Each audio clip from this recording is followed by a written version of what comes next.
د نن ټکی آسیا یوټیوب چینل ته ښه راغلاست. که دا ستاسو لومړی راتګ وي، هیله ده زموږ په چینل کې اشتراک وکړئ او د څنګ بټن یې هم ووهئ.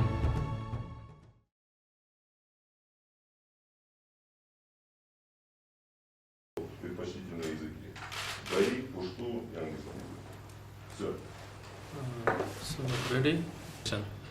His Excellency Al-Haj Sheikh Mohammed Abbas Tanekzai, Deputy Head of Political Office and also Deputy Head of Negotiation Team. His Excellency Qaridin Muhammad Hanif, member of our Political Office and member of Negotiation Team. And me, Ammar Yasser, member of Political Office. And His Excellency Haji Muhammad Ibrahim, member of our Political Office. So first of all, our Head of Delegation, His Excellency Sheikh Mohammed Abbas Tanekzai, want to have an opening remarks, a few minutes, and after that, of course, you will have your questions. Thank you very much. بسم الله الرحمن الرحيم نحمده ونصلي على رسوله الكريم أما بعد. Assalamu alaikum wa rahmatullahi wa barakatuh. Good morning everybody, ladies and gentlemen. It's my pleasure that today I meet the different agencies here for the press conference in Moscow. We had an official visit to Moscow, the delegation of the Islamic Emirate of Afghanistan, and 2 days visit to Moscow. It was by the invitation of the special representative of the Russian Federation of Russia.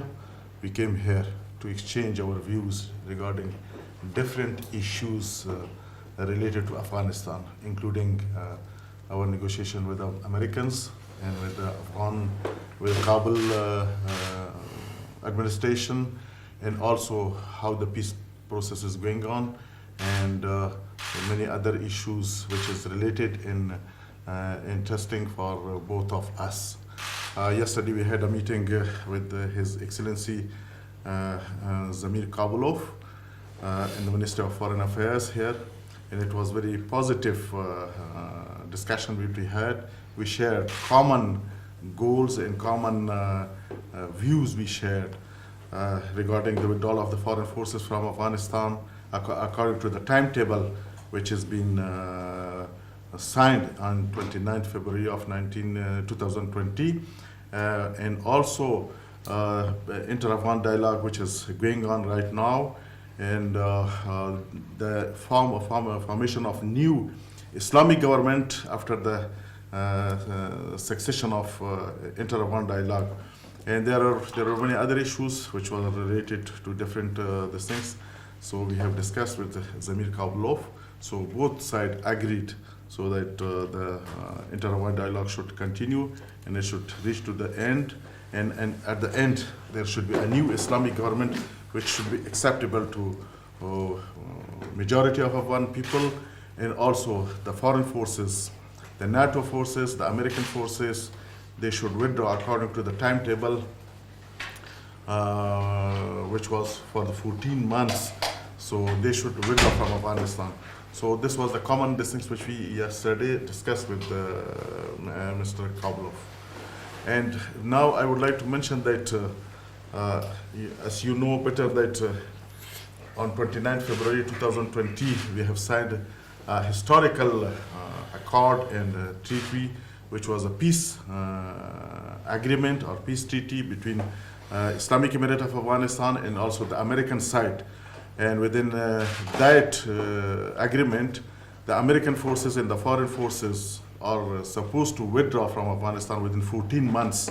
So right now only I think 3 months are left for their last date.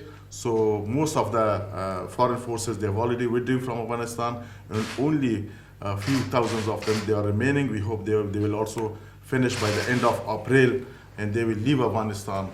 And inter-Afghan dialogue is going on right now. Since 12 September 2020, inter-Afghan dialogue started in Doha.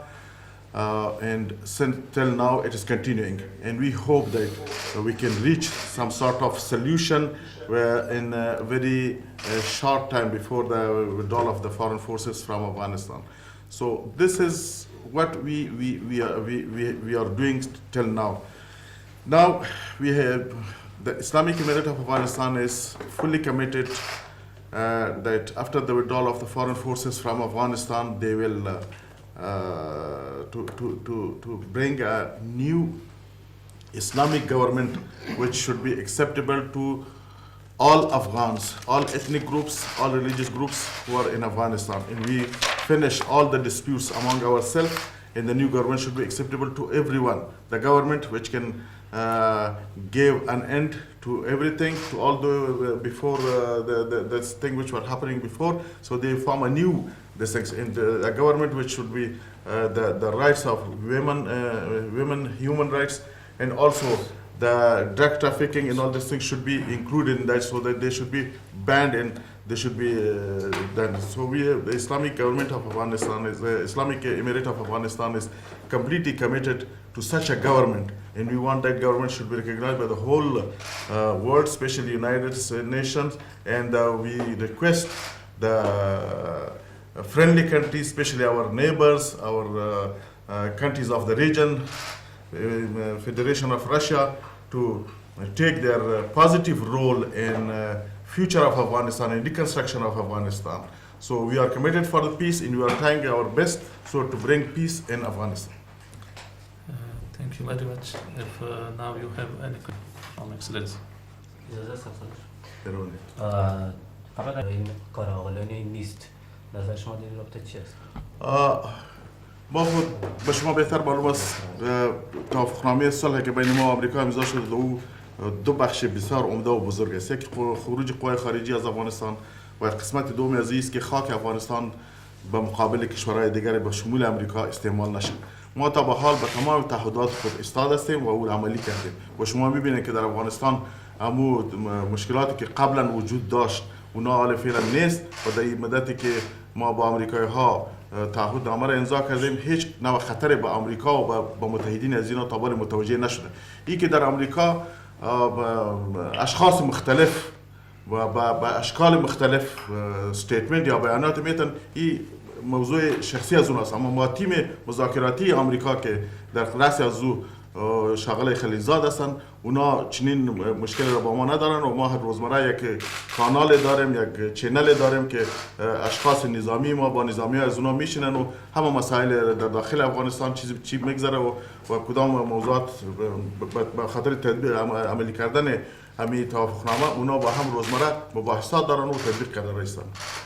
خب خطر علیه نیروهای آمریکایی نیروهای خارجی نبوده، اما مردم افغانستان چند بار مورد حملات طالبان قرار گرفتن، کشته شدند.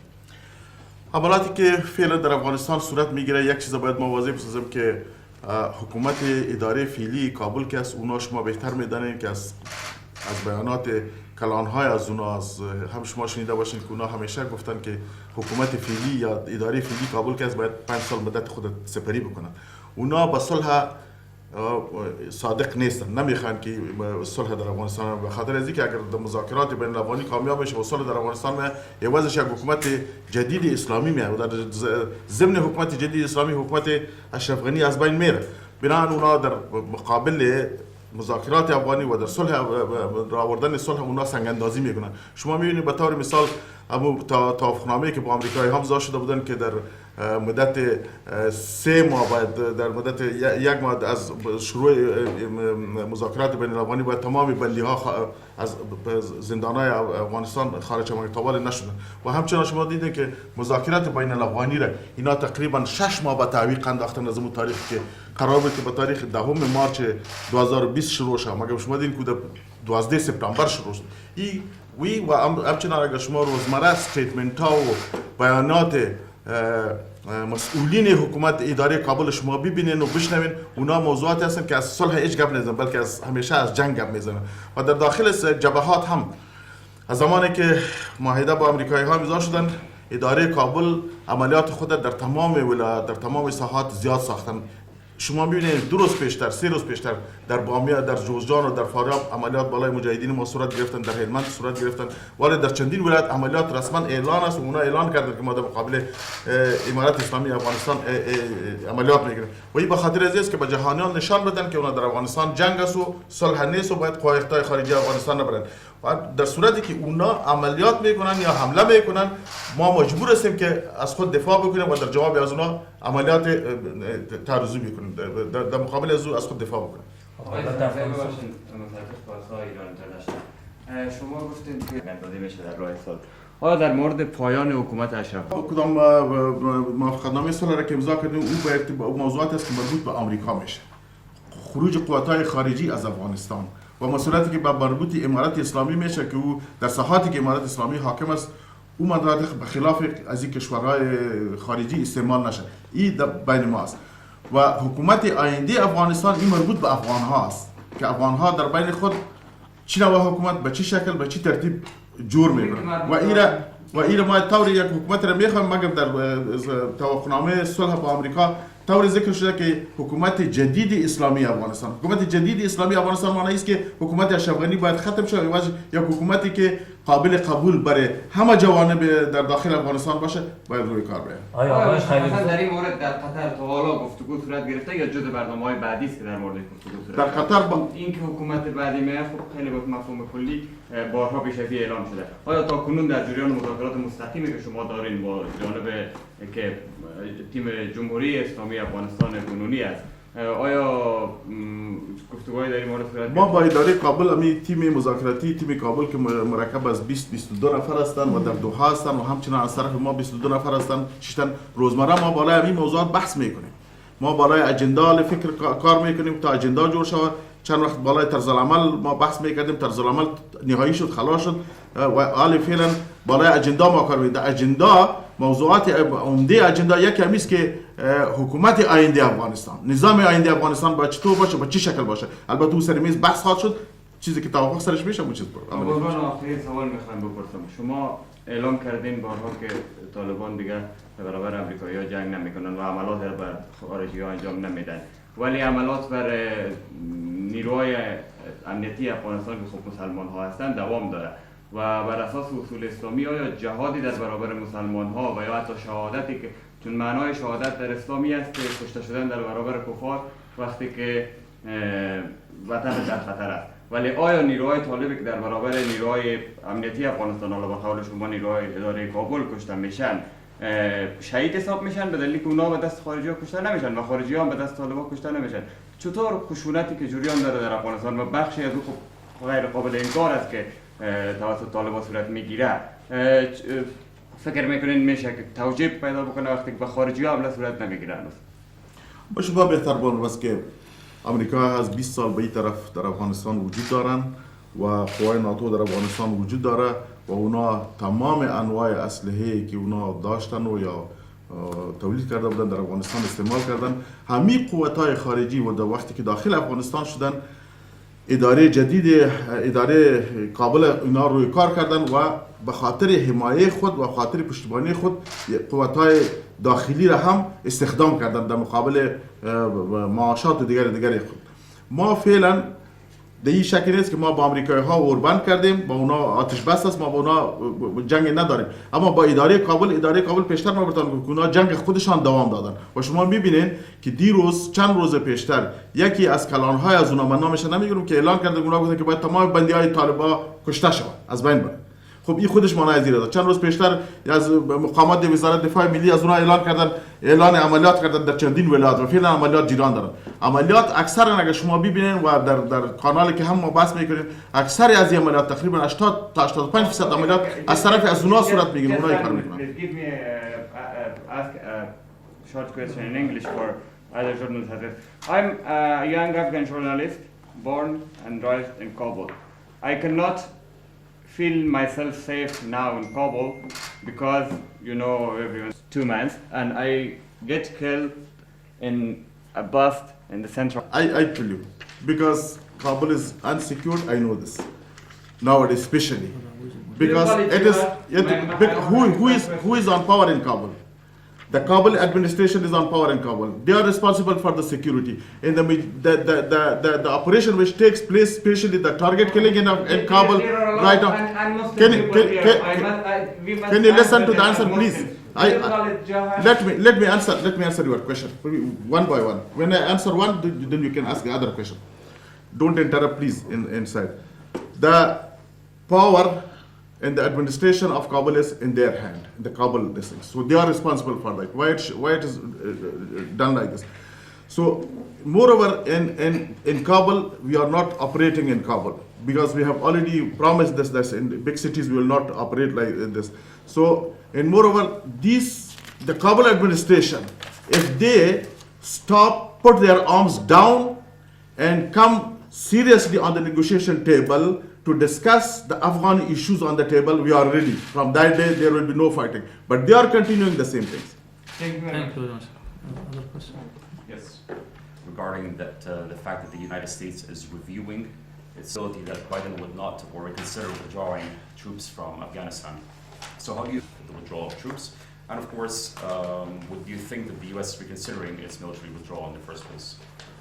I think according to us, we have already signed a peace agreement with the American side, and it was signed by the government, which was a legal elected government in America. If the Biden administration is reviewing this, it does not mean that they have boycotted this or they cut this agreement. So it means they are reviewing. So the reviewing of the agreement, it is their their internal this thing. You see that they have yesterday announced that Zalmay Khalilzad will be again head of the delegation for their district. It means that they will continue the thing. And we hope that Americans should go according to this peace treaty which was signed in Doha, and it's a good chance for Americans. Otherwise, if we hope that they will go up, because it is in their benefit, because we gave safe passage to American forces to go out of Afghanistan. Otherwise, in history of Afghanistan, in Afghanistan history, no foreign forces entered in Afghanistan. They have gone. Nobody gave them safe passage. They have been fully defeated and they have gone. Now this is a good chance for the Americans. We are giving them a safe passage to go out according to this treaty. It will be good for the Americans. Any administration which is there, either Biden or somebody else. So it is on their decision. We hope that when they are reviewing, I think they will come to the same positive point. آقای سنگزای آقای خلیلزاد با شما طرح حکومت موقت در میان گذاشتن؟ در حکومت موقت ما فکر میکنم اولین مخالفتی که دارن حکومت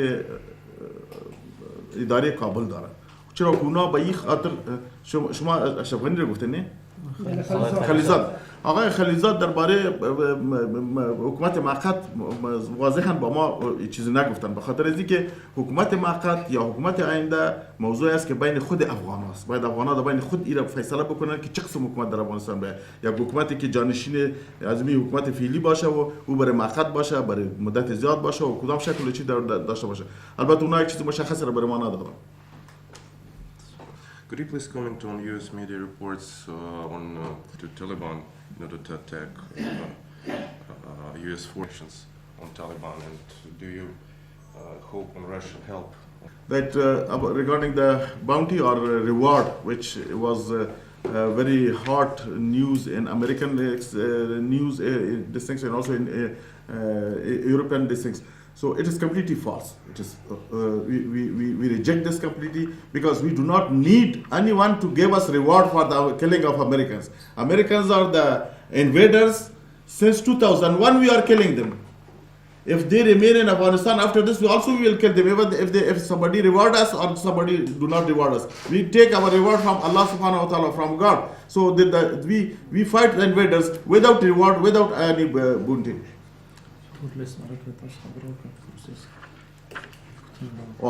The second question, regarding your second question, which you said this the sanction, the blacklist, we have already according to our treaty which we had with the American side, it is already mentioned that the American will completely delist all those our members of the Islamic Republic, the Islamic Emirate of Afghanistan from the blacklist of sanction list of the United Nations within 3 months. The Americans are working on that. Yesterday we discussed this matter with His Excellency Zamir Kabulov also. He's also supporting the same thing. He's the same view that blacklist should go, should be delisted.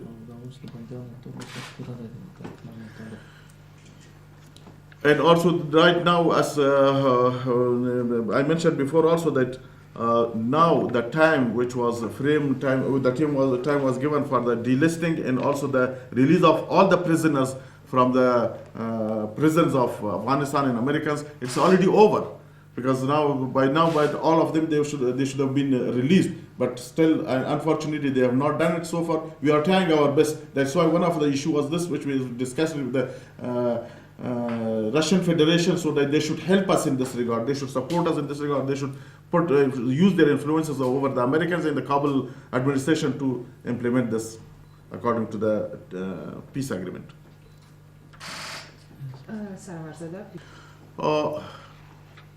شما اگر سوالتان تکرار بکنیم باز چی گفتیم؟ با آواز بلند. آیا در خود مسکو، در شهر مسکو در حال حاضر برنامه‌ای تهیه میشه واسه دیدار رسمی بین طالبان و مقامات کابل؟ تا به حال چیز صورت نگرفته و در آینده اگر میتونه چیزی جور میشه باز ان شاء الله ما شما را در جریان میگذاریم.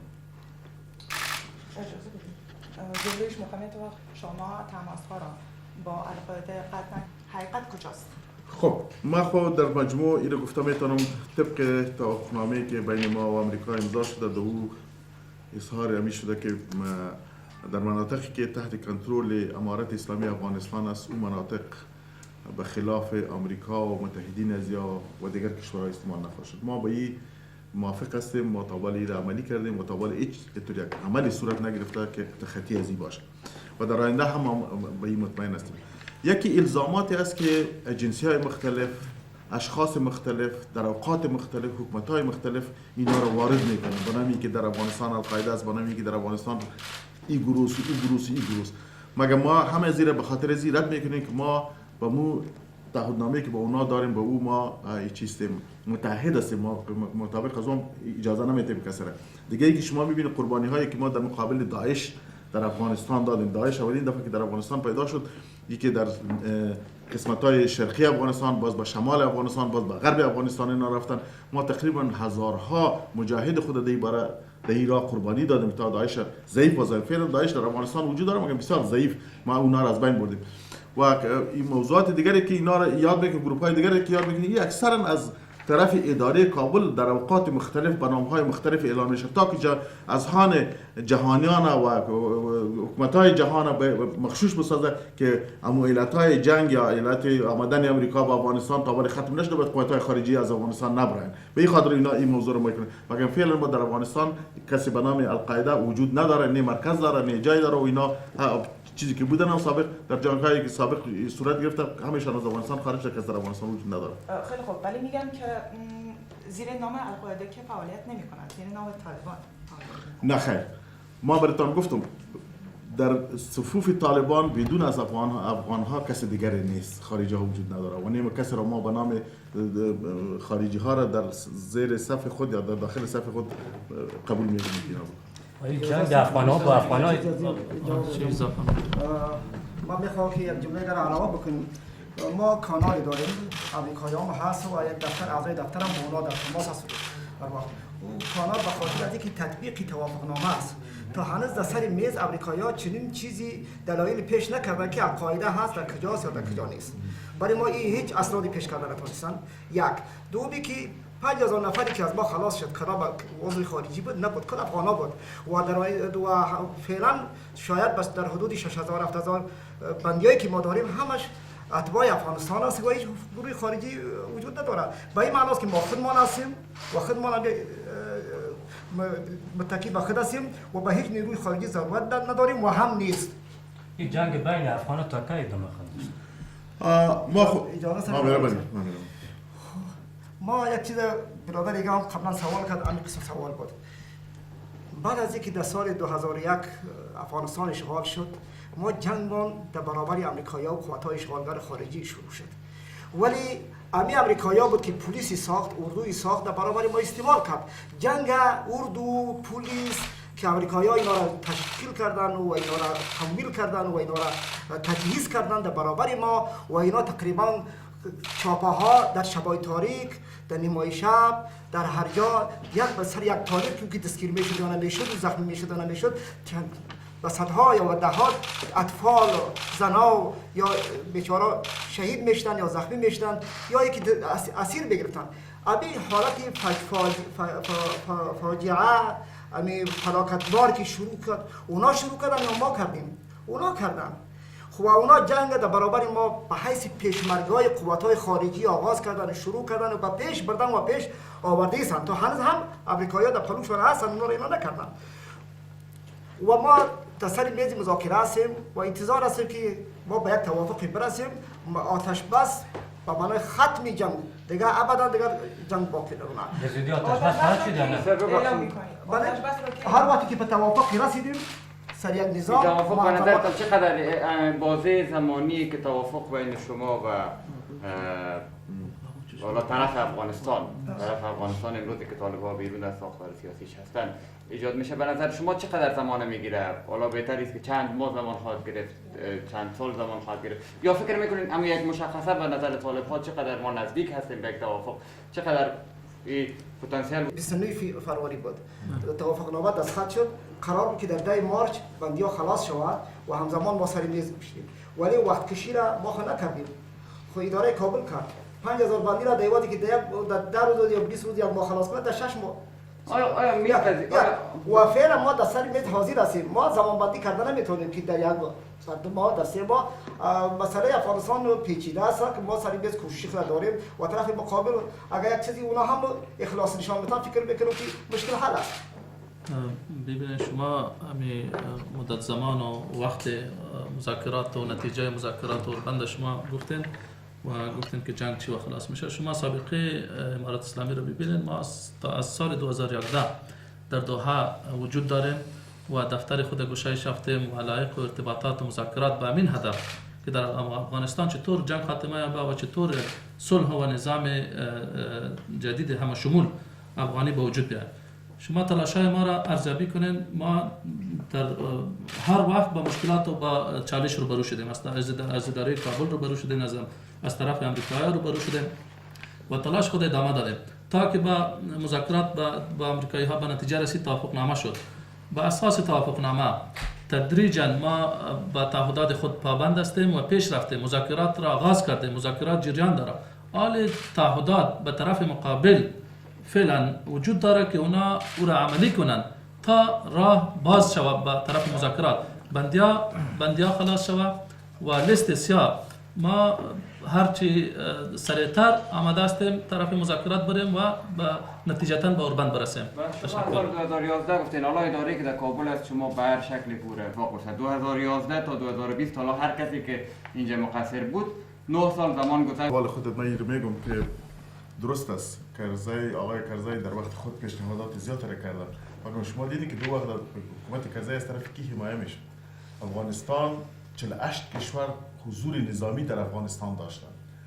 ما در هیچ صورت در او وعده نمیتونستیم که قوت‌های خارجی در داخل افغانستان باشه و ما جنگ خود بند بکنیم، جهاد خود بند بسازیم. این نه شریعت برای ما اجازه میداد، نه افغانیت ما برای ما اجازه میداد، نه تاریخ برای ما اجازه میداد. هر وقتی که قوت‌های خارجی از افغانستان میبره و ختم میشه، باز ما حاضر هستیم به چیزی که ایجاد شود.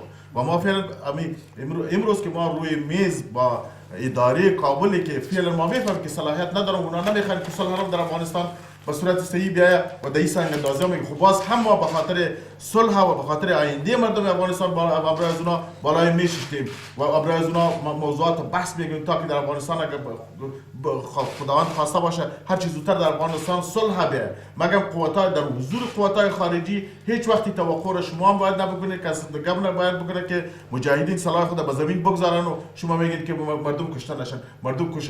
علت کشتن مردم افغانستان کی شده؟ قوت‌های خارجی که در افغانستان و قوتای ملیشی که اونا به خاطر حمایت خود اونا استخدام کرده اینا شدن و اگه اینا از امروز از جنگ دست بردارن، امروز اگه اشرف غنی از جنگ دست برداره و بگه که ما استعفا میتم و حکومت جدید را به خاطر صلح قربانی بده، ما حاضر هستیم که با حکومت جدید به این خاطر مذاکره میگه حکومت جدید. آقای غنی حاضر به استعفا نیست و چند بارم خیلی با لحن تون گفته که ما اصلا با چنین پیشنهاد هیچ وقت موافقت نمیکنیم. بله آقای اشرف غنی شما دیدین که در استیتمنت های مختلف خود مختلف قسم گپا رو میزنن. اونا حتی میگن که حتی شما میبینید که چند وقت بیشتر اونا در یکی از کنفرانس های خود یا در بیانات خود گفتن که اگر حکومت آینده میایم بازم مسئول حکومت باشه، یعنی ما رئیس جمهور افغانستان میباشم. اونا تا این اندازه بالای خودت تکه کردن رسا کردن و شما میبینید که تمام روز با ناتو و با امریکا میرن لابی میکنن دیگه میکنن تا حکومت از عمر حکومت خود به درازا بکشن. یگانه علت یا یگانه بندی که در مقابل صلح هست فعلا اداره اشرف غنی است که اونا نمیخوان. اینا یکی از غیر صداقتمند بودن از اینا است که تیمی را که اینا انتخاب کردن بالای میز ما برایشان زیاد بحث صلاحیت مکمل ندادن برایشان. صحبت‌های شما یعنی این میرسونه که آتش بس بستگی داره به استعفای آقای غنی؟ نه، آتش بس چون ما حال فعلا در داخل مذاکره با تیم مقابل هستیم، این آتش بس در اجندای ما شامل است. نظام آینده، قانون اساسی، حقوق زن، حقوق بشر، صد موضوع دیگر در افغانستان و همچنان آتش بس هم یکی از موضوعات اجندا است. وقتی که ما با موضوع آتش بس میرسیم با کوشش میکنیم که به توافق دو جانب برسن، مثل که با امریکا به توافق رسیدیم. آخری سوال بود. آخری سوال. شما. Last question. From Commercial newspaper. As I know, with withdrawal forces.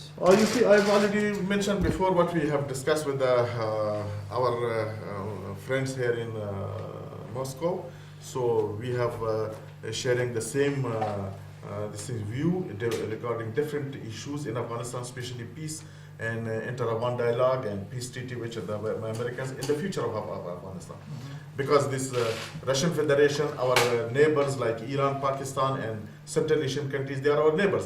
They are anything happens in Afghanistan, they will be directly affected with that. So they have some concerns. We came here to discuss all those concerns and get their support for the peace process.